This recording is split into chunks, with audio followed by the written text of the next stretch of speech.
लोग सदैव मुझसे ये प्रश्न करते रहते हैं कि मित्रता का मतलब क्या है, इस प्रेम का मतलब क्या है। और मैं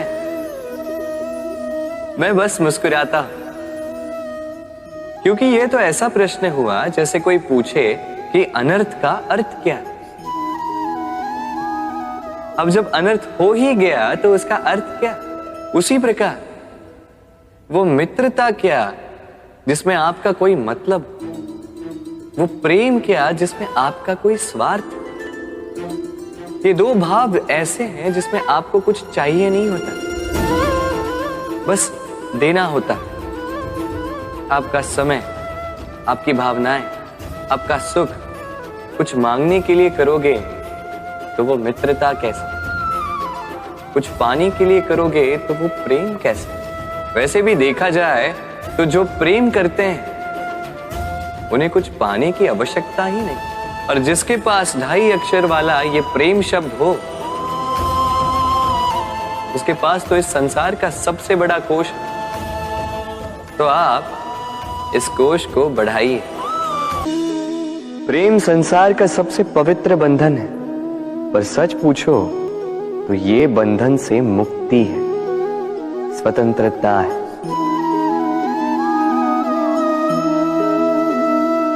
नहीं समझे?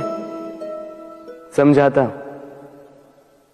यदि कोई आपका प्रेम ठुकरा दे, यदि कोई आपका प्रेम समझ ही ना पाए, तो क्या होगा? कुछ उदास हो जाएंगे, कुछ छल करके प्रेम पाना चाहेंगे, तो कुछ बलपूर्वक प्रेम पर अधिकार करना चाहेंगे। किंतु यह आवश्यक नहीं कि जिससे आप प्रेम करते हो उसे भी आपसे प्रेम, क्योंकि प्रेम कोई वस्तु नहीं है, न राज्य है, न धन जिसे आप बल से अपने वश में कर सको। प्रेम वो शक्ति है जो आपके लिए हर बंधन तोड़ सकती है, किंतु स्वयं किसी बंधन में नहीं फंसती। तो जिससे भी आप प्रेम करते हो उसे स्वतंत्र छोड़ दीजिए, क्योंकि स्वतंत्रता ही वो भाव है जो जीव को सबसे अधिक प्रिय है। प्रेम सच्चा होगा तो उसे अवश्य समझ में आए। तब तक के लिए निस्वार्थ भाव से प्रेम कीजिए। स्वार्थ हट जाएगा तो प्रेम आ ही जाएगा। मेरे आसपास ये वृक्ष, ये पौधे, ये पुष्प देख रहे हैं आप? है ना सुंदर? क्योंकि आपने इन्हें देखा है। इसी प्रकार जब प्रेम की बात आती है, लोग किसी का मुख स्मरण कर लेते हैं। ऐसी आंखें, वैसी मुस्कान, तिरछी भ्रूकुटी, घने केश, पर क्या यही प्रेम का अस्तित्व है? नहीं, ये उस शरीर का अस्तित्व है जिसे हमारी आंखों ने देखा और हमने स्वीकार कर लिया। परंतु प्रेम भिन्न है। प्रेम उस वायु की भांति है जो हमें दिखाई नहीं देता, किंतु वही हमें जीवन देता है। संसार किसी स्त्री को कुरूप कह सकता है, क्योंकि वो उसे अपनी तन की आंखों से देखता है, परंतु संतान उसी माता को संसार में सबसे सुंदर समझती, क्योंकि वो भाव से जुड़े। तन की आंखों से देखोगे तो वैसे भी पहचान नहीं पाओगे जैसे राधा मुझे पहचान नहीं पाई। इसलिए यदि प्रेम को समझना है तो मन की आंखें खोलो।